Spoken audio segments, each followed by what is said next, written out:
Pauwi na ang babaeng yan sa India nang biglang bumagsak sa kanya ang isang tangke ng tubig. Napalabas ng bahay ang isang residente matapos marinig ang pagbagsak. Saktong lumusot ang ulo ng babae sa butas ng tangke. Wala siyang tinamong sugat. Ayon sa isang residente, aksidenteng nahulog mula sa teres ng gusali ang tangke na itatapon na sana. Isang alagang aso ang natim na itapon sa basurahan sa Bulacan. Sa post ng Animal Kingdom Foundation, may nakakabit pang dextro sa aso.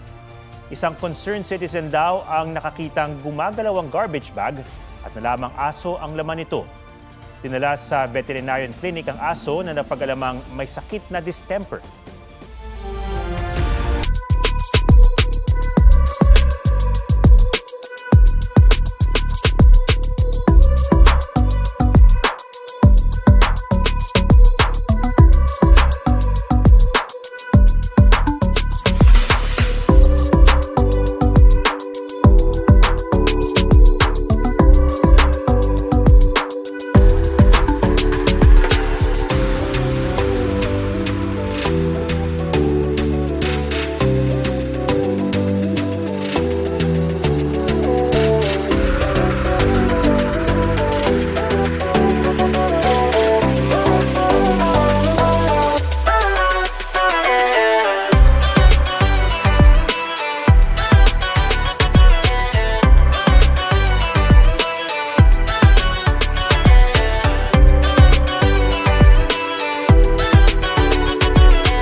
Mga kapuso, alamin ang State of the Nation.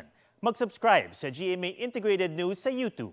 Sa ating mga kapuso abroad, samahan niyo kami sa GMA Pinoy TV at sa www.gmanews.tv.